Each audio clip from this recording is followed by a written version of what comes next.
मंगलम भगवान वीरो मंगलम गौतमो गणी मंगलम कुंद कुंदार्यो जैन धर्मोस्तु मंगलम सर्वमंगल मांगल्यम सर्वकल्याणकारकं प्रधानं सर्वधर्माणां जैनं जयतु शासनं। मैं नमो तीर्थनायक को नमो ओंकारवाणी को नमो उन कुंद प्रभु को जिन्होंने ओंकार धारण की। अहो उपकार जिनवर का कुंद का दिव्य वाणी का जिन कुंद ध्वनि दाता उन कहान स्वामी का। रमयूण जिणम वीरम अनंत वर्णान दंसन सहाबम भोक्षामिणियम सारम केवली शुद्ध केवली भणिदम। नियम सार जी परमागम ग्रंथ है।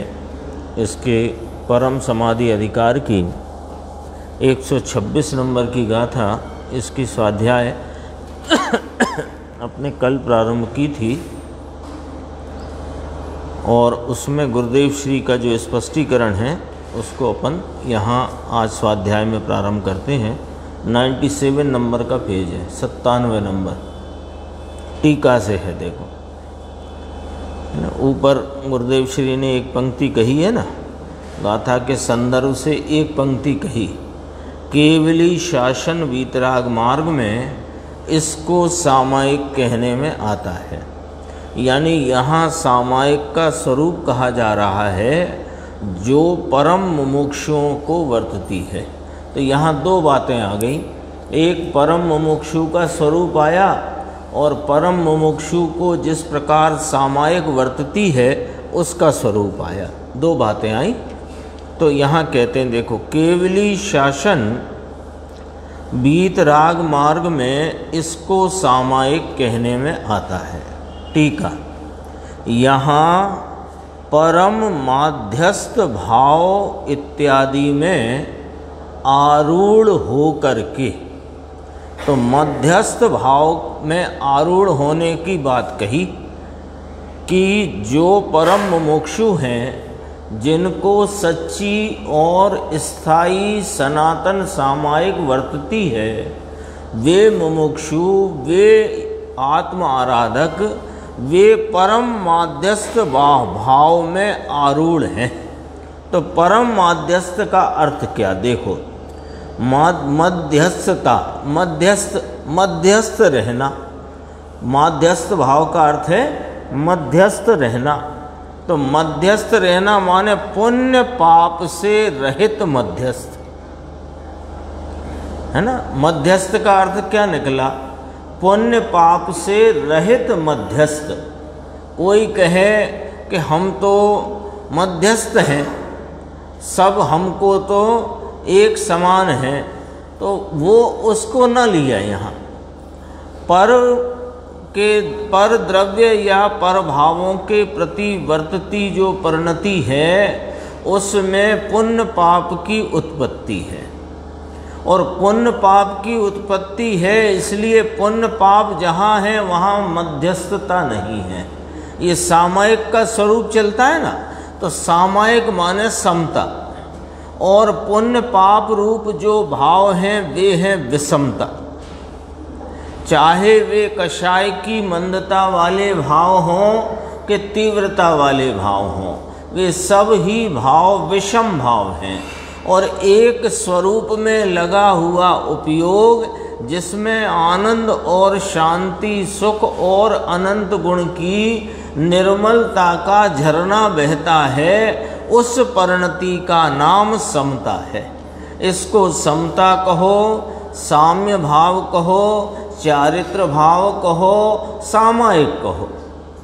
ये देखो यहाँ से गुरुदेव का खुलासा और स्पष्टीकरण का। ये ऐसा होता है ना, कोई गाथा जब आती है तो उसका दृष्टिकोण क्या है वो गुरुदेव श्री अपने को पहले ही बताते हैं।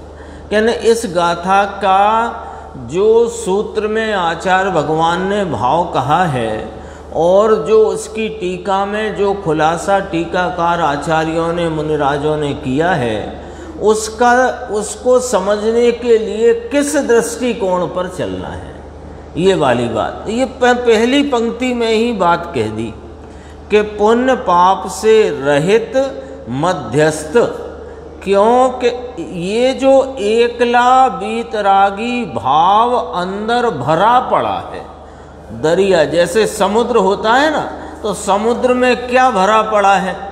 पानी पानी पानी पानी, जहाँ तक नजर जाए वहाँ पानी ही पानी है।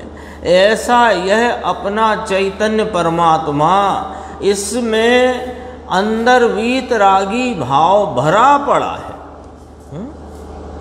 इसमें आरूढ़ होना, इसमें उपयोग का बैठ जाना, इसमें उपयोग का लग जाना, इसका नाम आरूढ़ होना। मध्यस्थ भाव इत्यादि में आरूढ़ होकर, इत्यादि शब्द से क्या लिया? वीतराग आदि भाव। अंदर त्रिकाली वीतरागी भाव। एक दिन और चर्चा की थी, याद होगा, कि जब यह उपयोग स्वरूप की तरफ ढलता है तो उपयोग उस ढलने वाली आत्मा की परिणति में उपयोग मुखिया होता है, लेकिन अकेला उपयोग नहीं ढलता है। अनंत गुणों की वर्तमान पर्याय सब की सब इस आत्म स्वरूप को विषय उपयोग बनाता है, तो उसको विषय उपयोग ने जिसे विषय बनाया है उसमें ढलती हैं, उसमें की तरफ झुकती हैं।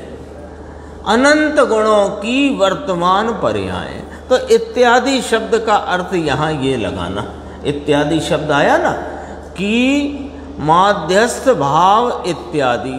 तो माध्यस्थ भाव कैसा कि बाहर से, अभी आया ना, साबद्ध को छोड़कर, पांच इंद्रिय के विषयों को छोड़कर, मन वचन काया की प्रवृत्ति को छोड़कर एक अंतर्मुख जो प्रवृत्ति है वह पुण्य पाप से रहित साम्य भाव कहो या माध्यस्थ भाव कहो, उसका अंतरंग में परिणमन होना। अंदर त्रिकाली वीतरागी भाव, त्रिकाली वीतरागी भाव।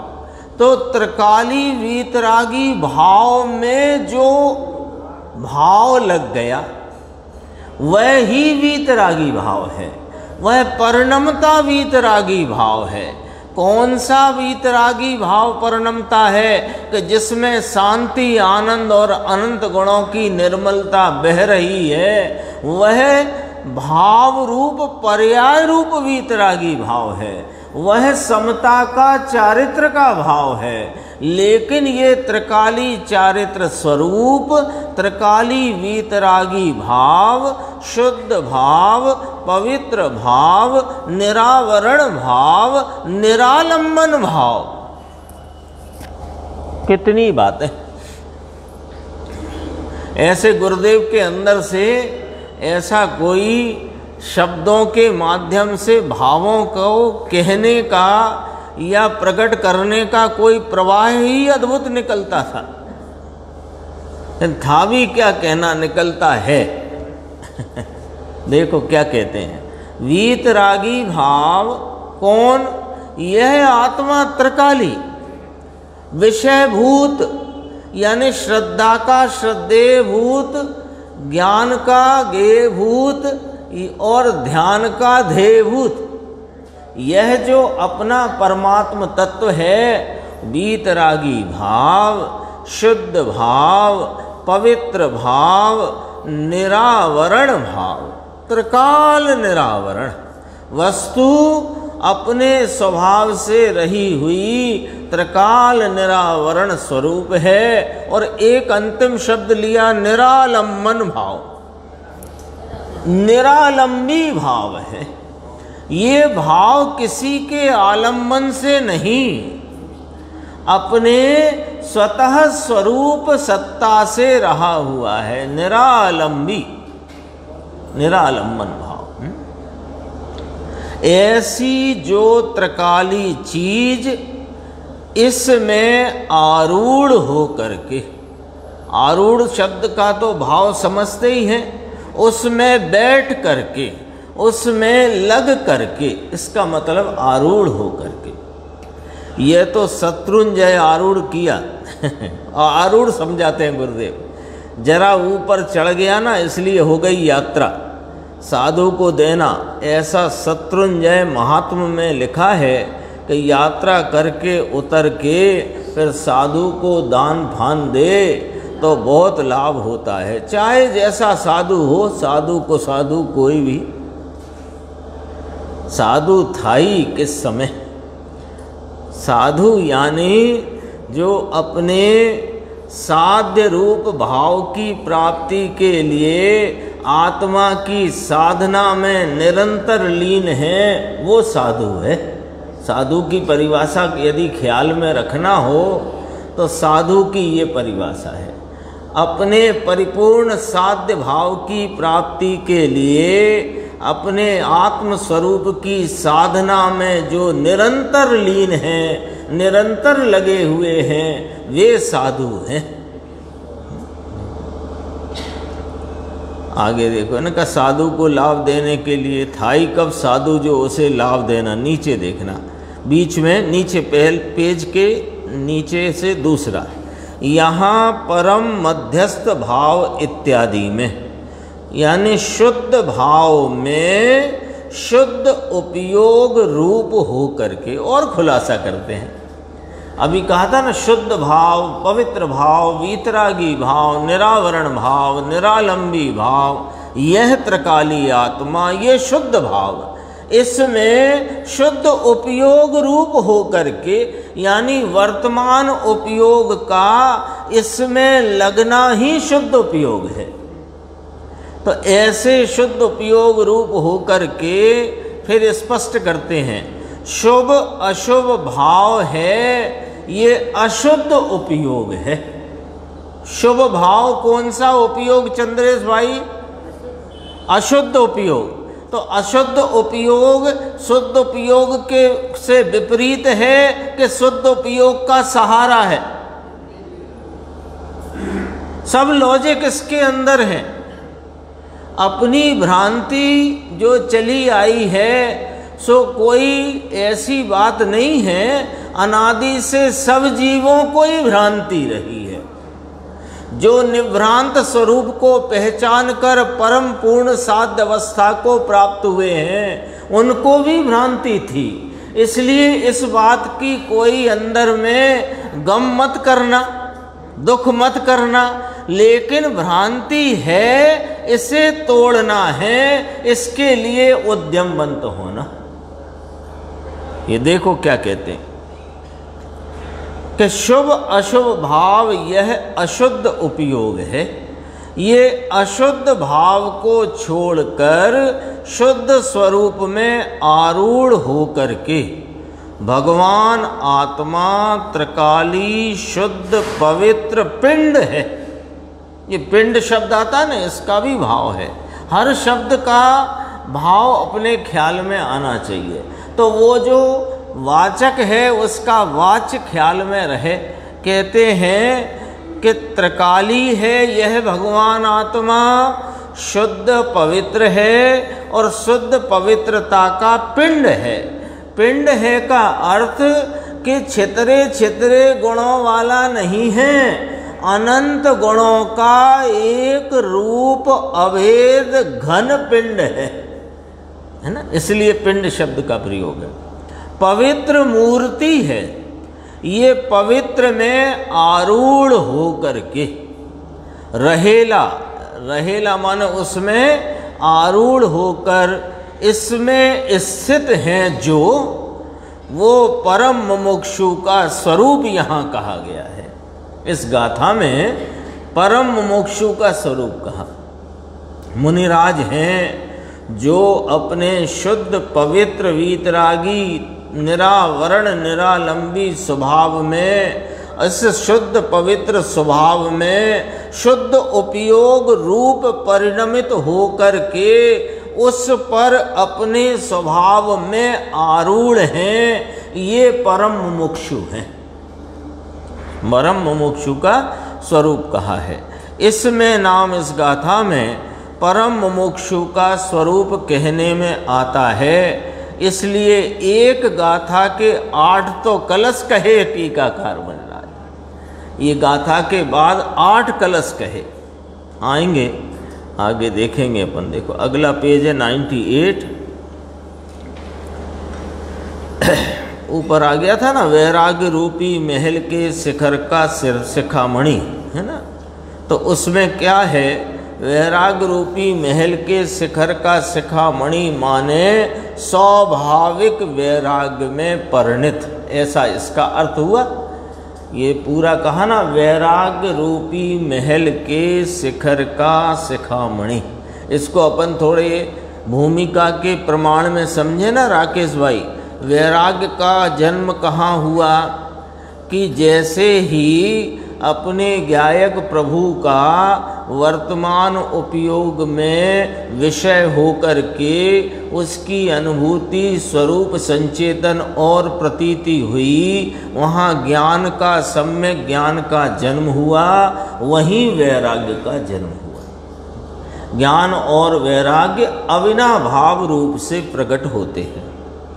चौथे गुण स्थान में अभी अविरति है, जिसको अभी आगम के हिसाब से ही कहते हैं कि 5 इंद्रिय के विषयों से विरक्त नहीं है और त्रस हिंसा का त्यागी नहीं है, ऐसा वह जीव वैरागी है। समझना पड़ेगा भैया बात को। अविरत सम्यक दृष्टि की परिभाषा करी कि जो 5 इंद्रिय के विषयों से विरक्त नहीं है और त्रस हिंसा का त्यागी नहीं है, ऐसा वह अपने स्वरूप का अनुभवी अविरति सम्यक दृष्टि है। और उसके इस सम्यक दर्शन की उत्पत्ति रूप जो भाव उत्पन्न हुआ, उस सम्यक दर्शन के साथ सम्यक ज्ञान और वैराग्य, तो ज्ञान और वैराग्य अविनाभाव रूप से उत्पन्न हुए हैं। तो वैराग्य कहाँ आया कि स्वरूप की प्राप्ति होते ही प्रथम क्षण वैराग्य का जन्म हो गया। अभी चल रही थी बात निशंक गुण की, 229 नंबर की गाथा। उसमें कहा कि जिसने अपने स्वरूप का भान किया, जिसने अपने शुद्ध चैतन्य स्वरूप का आलम्बन लेकर के उसकी संवेदन, उसकी प्रतीति अनुभूति करी है, उसके मिथ्यात्व तो है ही नहीं। बंध के 5 हेतु कहे हैं ना, मिथ्या, तवृति, प्रमाद, कषाय और योग। यदि प्रमाद को कषाय में मिला दो तो 4 कहे, तो गाथा में चत्तारी शब्द डाला, चत्तारी छिंदति चत्तारी, चारों को छेद रहा है। कौन छेद रहा है? वो अविरति सम्यक दृष्टि, चौथे गुण स्थान वाला। 4 कैसे छेद रहा है? मिथ्या तो चला गया है भाई साहब, अभी तो अविरति भी चली गई क्या? फिर अविरति सम्यक दृष्टि नाम क्यों है उसको? अरे भैया, तुम कहते हो कि अविरति चली गई कि नहीं चली गई, हम कहते हैं योग भी चला गया अंश में, जो 14वें गुण स्थान में जाता है। तो 4 हेतु आए ना, प्रमाद को कषाय को 1 कर दो तो 5 के 4 बने। मिथ्यात्व तो चला ही गया, अविरति भी नहीं है और प्रमाद या कषाय नहीं है और योग भी नहीं है। तो अंश में अविरति का भी नाश हो गया है। अंश में वो तो जोड़ दिया मैंने विषय उधर का इधर, अविरति का भी नाश हो गया है और कषाय का भी अंश में नाश हुआ कि ना हुआ, अनंतानुबंधी चली गई कि नहीं चली गई, तो कषाय का नाश हुआ कि ना हुआ, और अयोगपना भी आंशिक प्रकट हो गया है, सिद्धत्व आ गया है अभी चौथे गुण स्थान में अंश रूप से। उसमें एक पंक्ति आई थी, याद रही होगी तो, कि दृष्टि का विषय, दृष्टि और दृष्टि की परिणति, इनमें ये चारों ही नहीं है, परिणति में भी नहीं, दृष्टि के विषय में नहीं, दृष्टि में नहीं, दृष्टि की परिणति में नहीं, नहीं मिथ्यात्व, नहीं अविरति, नहीं कषाय, नहीं योग। क्या अंदर में माल भर भर के भेजा है, दे के गए हैं कुंद कुंदाचार्य, कितना अद्भुत अद्भुत बातें करी हैं। 229 गाथा चलती है ना निशंकपने की, इसके पूर्व की गाथा में कहा था कि जो निशंक हैं सो निर्भय हैं, निर्भय हैं सो निशंक हैं। फिर कलश आए 7 भयों के संबंध में, अब निशंकता की बात करके आगे और चर्चा चलेगी। क्या कहते हैं, अब वैराग रूपी, अब अपन इसकी बात कर रहे थे, वैराग रूपी महल के शिखर का शिखामणि, वैराग का कहाँ पैदा हो गया, कहाँ जन्म हो गया कि चौथे गुण स्थान में। तो स्वरूप की प्रथमानुभूति होते ही वैराग का जन्म हो गया और स्थिरता बढ़ते बढ़ते वह महल बनने लगा वैराग का। स्वरूप की साधना से, स्वरूप की एकाग्रता से, स्वरूप की आराधना से वैराग का महल बनने लगा और मुनिराज के तो वह महल के शिखर के शिखामणि हो गए। अंदर स्थिरता बढ़ी ना, तो महल और महल का शिखर और शिखर के शिखामणि मुनिराज, परम मुमुक्षु। देखो इसके लिए गुरुदेव का अपन नीचे देखो, स्वाभाविक वैराग्य मिला नीचे, अंतर आत्मा में अंदर बैठक करने से, अंदर बैठ गया है उपयोग, उपयोग अंदर इस वीतरागी त्रिकाली स्वभाव में, इस आनंद भंडार में जाकर के बैठ गया है। बैठक करने से उदासीन, उदासीन की परिभाषा करते हैं। देखो राकेश भाई, उदासीन की परिभाषा, अपन लोक में उदासीन शब्द का अर्थ समझते हैं कि सबसे विरक्त है, अरे हमें कुछ नहीं, हमें कुछ नहीं, हमें कुछ नहीं, हमें कुछ नहीं। ये उदासीनता नहीं है। उदासीन यानी यह जो त्रिकाली अपना वीतरागी स्वभाव, आनंद भंडार, इसमें आसीन हो जाना, इसमें बैठक करना, इसमें बैठ जाना, इसका नाम उदासीन है।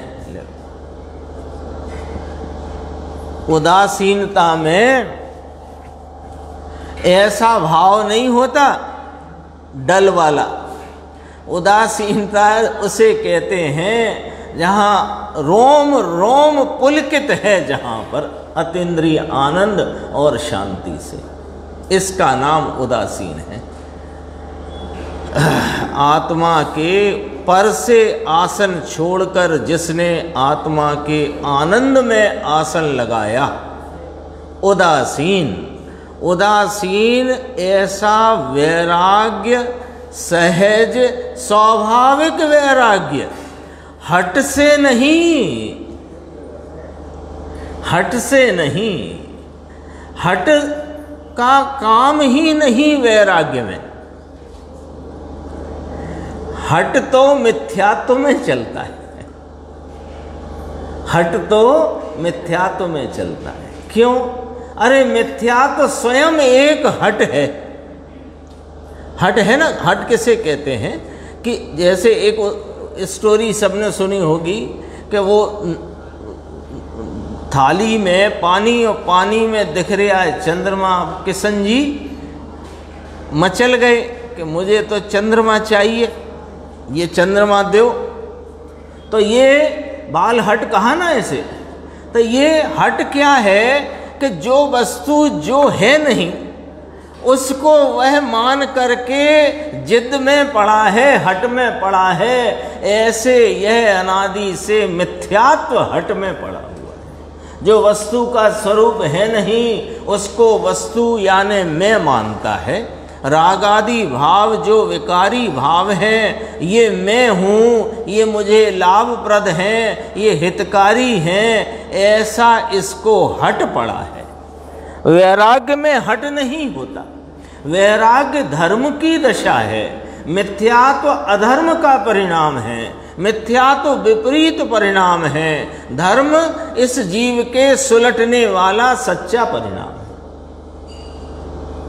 देखो, सहज वैराग्य दुनिया की चीज के अनित्यता के भाव को देखकर सहज वैराग्य आता है। ये पॉइंट भी समझना।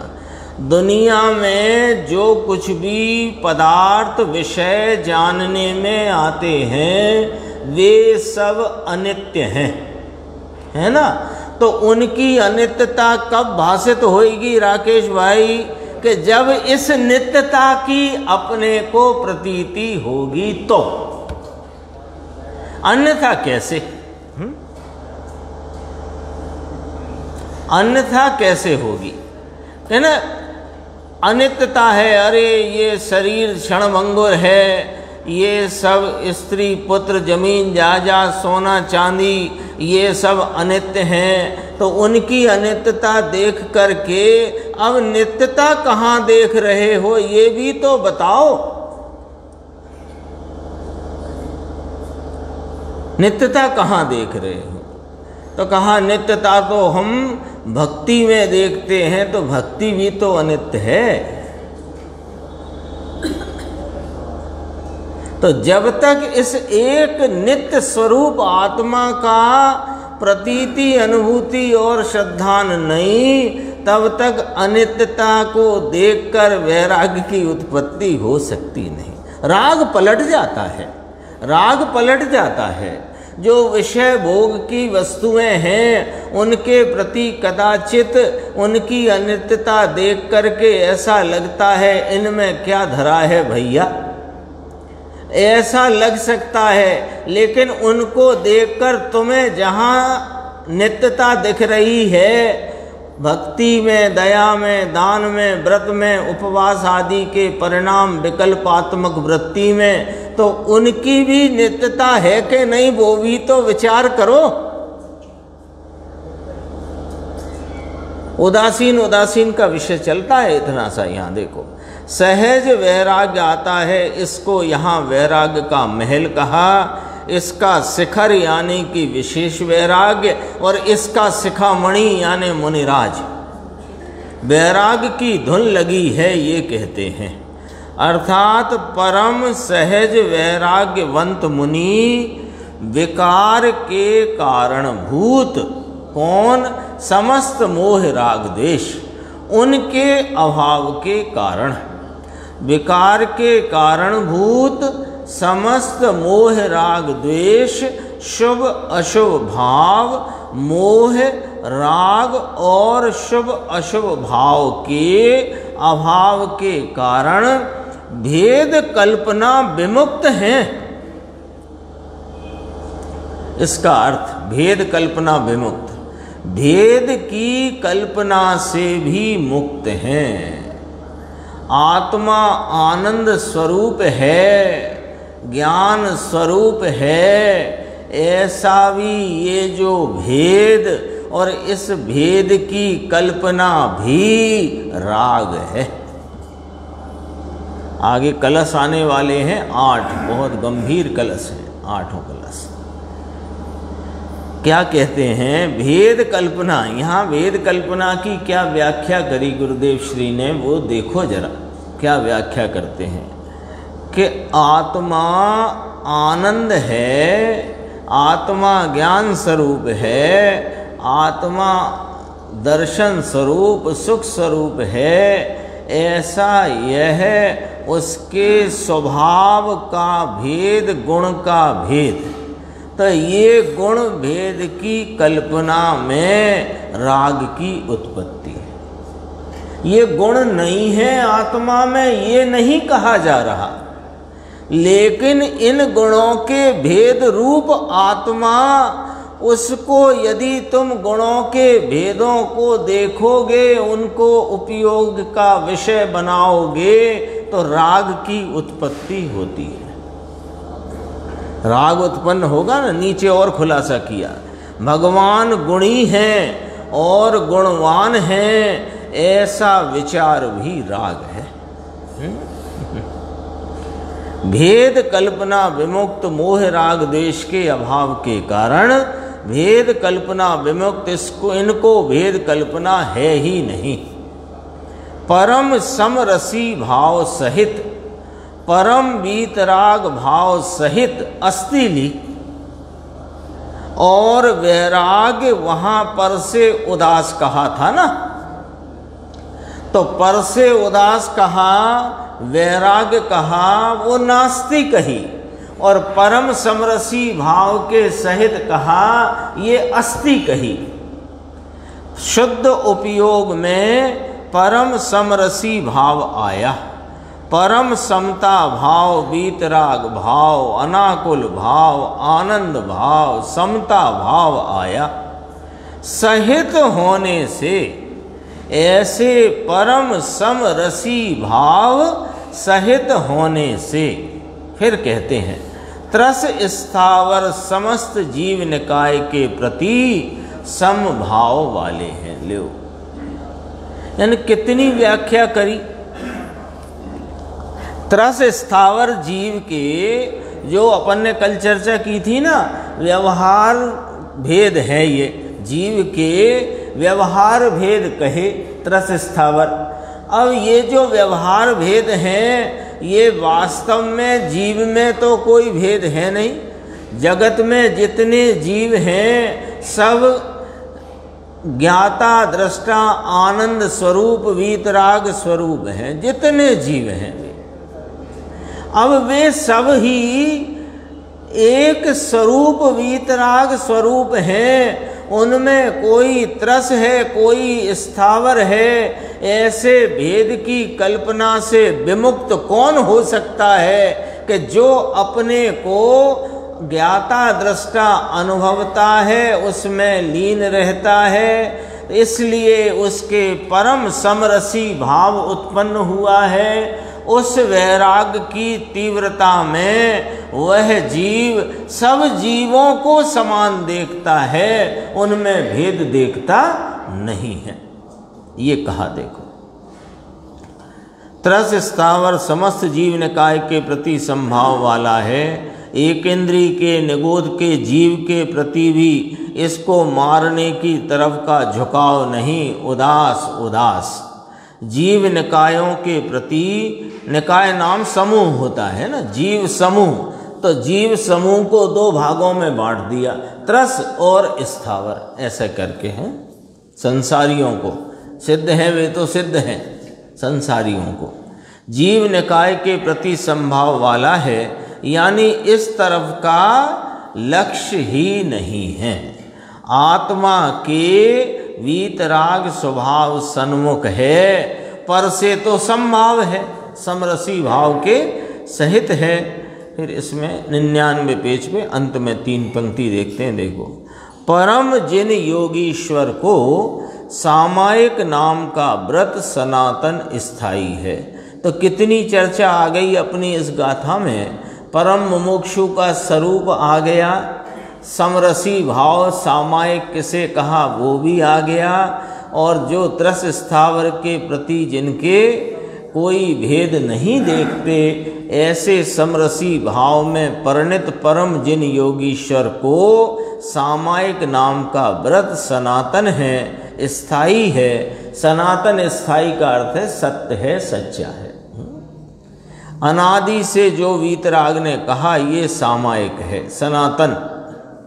ऐसे वीतराग सर्वज्ञ के मार्ग में यह बात सिद्ध है, क्योंकि सूत्रकार आचार्य ने कहा था, इसमें एक शब्द है देखो गाथा में, केवली शासने, है ना, स्थाई सामायिक तेहने भाक्यू श्री केवली शासने। तो वो उसकी बात को यहाँ पूर्ण करके कहते हैं कि वीतराग सर्वज्ञ के मार्ग में यह सिद्ध है, ऐसी सामायिक सर्वज्ञ वीतराग मार्ग में है और कोई सामायिक का स्वरूप नहीं है।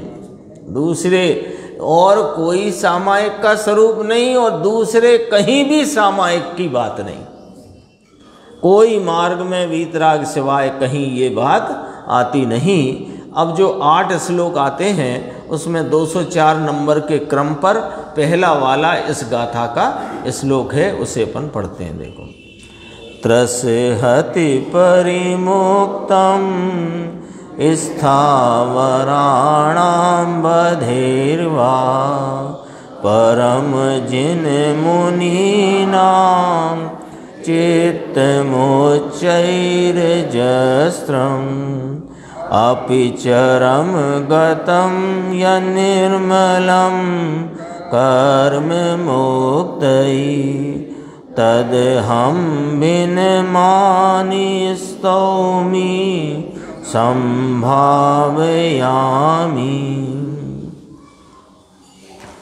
कहते हैं कि परम जिन मुनियों का जो चित्त नाम चैतन्य परिणमन, चित्त नाम मन नहीं, विकल्प नहीं, चित्त नाम चैतन्य परिणमन, उपयोग का परिणमन, चैतन्य परिणमन कहो, उपयोग का परिणमन कहो। परम जिन मुनियों को अब मिलाएंगे ना, श्लोक किस गाथा का है? 126 का। तो जो परम मुमुक्षु शब्द लिया था वो यहाँ मिलाओ, परम जिन मुनियों को जिनका चित्त चैतन्य परिणमन, जिनका उपयोग का परिणमन निरंतर त्रस जीवों के घात से, ऐसे ही स्थावर जीवों के वध से अत्यंत विमुक्त है। अत्यंत, फिर मुक्त में भी विमुक्त भी लगा करके विशेषण लगाकर कहा, अत्यंत विमुक्त है। और जो चित्त नाम चैतन्य परिणमन यानी उनके वर्तते उपयोग की दशा अंतिम अवस्था को प्राप्त हुई है और निर्मल है। उपयोग की निर्मलता बहुत घनी है।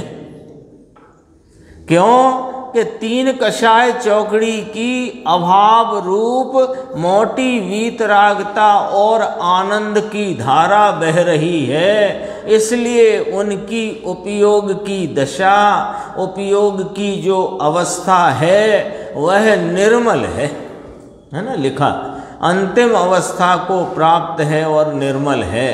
यानी जो परम जिन मुनि, परम मुमुक्षु, जो वैराग्य के तीव्र वैराग्य भाव में माने, वह अपने स्वरूप की आराधना में उत्कृष्ट पने जो लगे हुए हैं, वो उनकी अंतिम अवस्था शब्द माने उत्कृष्ट अवस्था, अंतिम का अर्थ उत्कृष्ट, जिनके उपयोग की उत्कृष्ट अवस्था निर्मल है, उनको मैं, अब मुनिराज पद्म मलधारी देव स्वयं, क्योंकि वे जब लिख रहे हैं वे तो विकल्पात्मक भूमिका में हैं, तो वे मुनियों को नमस्कार करते हैं। मुनि कौन कहे कि जो शुद्ध उपयोग में वर्तन कर रहे हैं, है ना। इसलिए देखो उनकी एक पद्धति है, ये भी गणधर करते हैं कि नहीं, नमो लोए सब साहुणम। तो गणधर तो 4 ज्ञान के धारी महर्षिराज तीर्थंकर के निकट में रहने वाले, उनकी दिव्य ध्वनि को साक्षात झेलने वाले, वे भी सर्व नमो लोए सब साहुणम। तो उसका अर्थ क्या है कि जब मैं दिव्य ध्वनि सुन रहा हूँ अथवा ये नमो लोए सब साहुणम रूपी जो विकल्प परिणति में है, तो मैं 6वें गुण स्थान में हूँ और जितने मुनिराज शुद्ध उपयोग में वर्तते हैं उन सबको मेरा नमस्कार है। क्योंकि यहाँ अपने जिन शासन में व्यक्तिवाद तो है ही नहीं। यहाँ तो वीतराग को नमस्कार है, वीतरागता को नमस्कार है और वीतराग स्वरूप को नमस्कार है। तीन बातें हैं, साध्य रूप वीतराग भाव, साधक रूप वीतराग भाव और साधक का जो साधन रूप वीतराग भाव। तीन को नमस्कार है, तीन के अलावा किसी को नमस्कार नहीं। जब पांच पंच नमस्कार मंत्र कहो, पांच परमेष्टि का स्मरण कहो, तो उसमें किसको नमस्कार है? वीतरागता, वीतरागता, वीतरागता, वीतरागता, और किसको नमस्कार? पूर्ण वीतराग हो, पूर्ण वीतराग को, और वीतराग भाव में प्रवर्तते मुनिराजों को। और वे मुनिराज किसके आलम्बन से हुए? इस वीतराग भाव के। इसको देखो, मैं कर्म से मुक्त होने के प्रयोजन से नमन करता हूँ, स्तवन करता हूँ और सम्यक प्रकार से भाता हूँ, ऐसा मुनिराज ने कहा। देखो प्रवचन नीचे थोड़ा सा देखते हैं। श्लोकार्थ, मुनिराज पोते कहे छे हवे। अब मुनिराज स्वयं कहते हैं, टीकाकार मुनिराज, परम जिन मुनियों का जो चित्त, यानी जिनको आत्म अनुभव होकर आत्मा में जमवट जम गई है, चारित्र की जमवट जम गई है, ऐसे मुनि को चारित्र होता है। तो परम जिन मुनियों का जो चित्त नाम चैतन्य परिणमन निरंतर त्रस जीवों के घात से, ऐसे ही स्थावर जीवों के वध से अत्यंत विमुक्त है। त्रस और स्थावर जीव हैं, इनके वध से ये विमुक्त हैं, यानी उनके तरफ के वलन से, उनके तरफ उनको विषय बनाने के तरफ से ही वे विमुक्त हैं। और जो चित्त अंतिम अवस्था को प्राप्त हुआ, ज्ञान, चित्त माने ज्ञान, उपयोग है ना, यह ज्ञान अंतिम अवस्था को प्राप्त हुआ है और निर्मल है, उनको मुनिराज स्वयं कहते हैं कि जिनका ज्ञान उत्कृष्ट निर्मल हुआ है और पर से हट गया है, उनको मैं कर्म से मुक्त होने के प्रयोजन से, मैं कर्म से मुक्त होने के प्रयोजन से नमन करता हूँ। ल्यो, तो मुमुक्षु ने पूछा, नमन करेंगे तो कर्म से मुक्त हो जाएंगे? अन्य मुनिराजों को, परम वीतराग मुनिराजों को नमन करने से क्या कर्मों से मुक्त हो जाएंगे? तो कहा, यह तो निमित्त से कथन है। यहाँ कोई कहे कि इनसे कर्म से मुक्त होने हेतु नमन करना ये है, तो नमन करना ये शुभ भाव है। लेकिन मेरी भावना अंतर में नमन करने की है, अंतर में नमन करने की है। तो जो अंतर में नमे हुए हैं उनके प्रति मैं नमन करता हूँ, इसका अर्थ है कि मैं अपने स्वरूप में नमन करता हूँ। निमित्त पर से कथन है, समझ में आ गई ना बात? जिनकी परिणति, जिनका चित्त, जिनका उपयोग स्वरूप में नमा हुआ है, ऐसे जो परम जिन योगी राज, परम जिन मुनि, परम मुमुक्षु जो आत्मा आराधक हैं, वे कहाँ नमे हुए हैं कि वे अपने स्वरूप में नमे हुए हैं। सो मैं उनको नमन करता हूँ, अर्थात मैं अपने अंतरंग में नमन करने की भावना से परिणमित हूँ या भावना भाता हूँ, ऐसा कहा यहाँ। अंतर में झुकने की भावना है। विकल्प आया है, इसका मुझे आदर नहीं है। ओहो,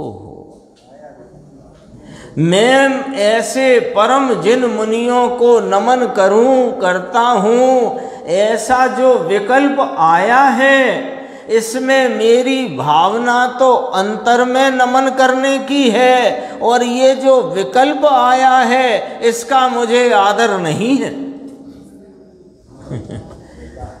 क्या है? मुनियों के प्रति के आदर का विकल्प का मुझे आदर नहीं है। भगवंतों के प्रति आदर वाले विकल्प का मुझे आदर नहीं है। मुझे तो एक अपना अनादि निधन सनातन यह जो ज्ञायक तत्व मेरा निज शुद्धात्म पदार्थ, इसमें ही नमन करने का, इसका ही मुझे आदर वर्तता है। ऐसी बात है। अंतिम अवस्था को प्राप्त, तो अंतिम अवस्था को उत्कृष्ट लेना। यहाँ अभी मैंने कहा जो मुनिराज श्रेणी में आरोहण में है, शुद्ध उपयोग में वर्ते, मुनि की ही बात है, मुनि की। अंतिम माने उत्कृष्ट। हाँ, उत्कृष्ट और शुद्ध उपयोग वालों को भी लिया यहाँ। शुद्ध उपयोग और शुद्ध उपयोग में श्रेणी आरोहण में है, परम शुक्ल भावना, परम शुक्ल ध्यान जिनको वर्त रहा है, सब मुनि की ही बात है, मुनि की ही बात। इसमें लिखा है उनको मैं कर्म से मुक्त होने के अर्थ से नमता हूँ, क्योंकि इसमें जो बात है ना उसको वहाँ से मिलाना। त्रस जीवों के घात और स्थावर जीवों के बद से जो अत्यंत विमुक्त हैं, ये मुनिराज की बात है ना। हाँ, बस शुद्ध उपयोग में वर्तते हैं। जो अपन ने अभी बात की थी ना, गणधर परमात्मा किसको नमस्कार करते हैं, कि शुद्ध उपयोग में वर्तते सभी साधुओं को नमस्कार करते है ना। हाँ हाँ, उन्हीं की बात। सातवें भी, क्योंकि ये अभी जो यहाँ चर्चा आई ना, इसमें देखो अंतर में मेरी भावना उनको नमन करता हूँ, तो नमन करने का विकल्प है, इसका मुझे आदर नहीं है।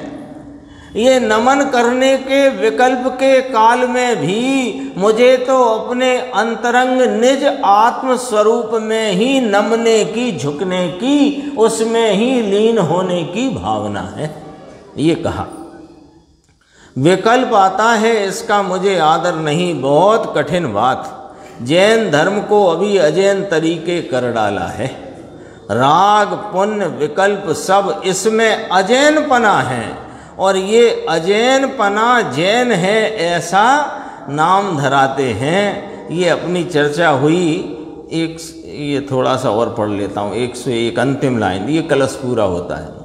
यहाँ तो कहते हैं कि मैं तो सम्यक प्रकार से मेरे आत्मा को भाता हूँ, मेरा आत्मा आनंद स्वरूप है, इसकी मैं भावना करता हूँ। और क्या लिखा, दूसरे की भावना मुझे है ही नहीं। इसका नाम सामायिक है, विशेष कहेंगे आगे के कलश इसमें और आएंगे। स्वरूपी अविनाशी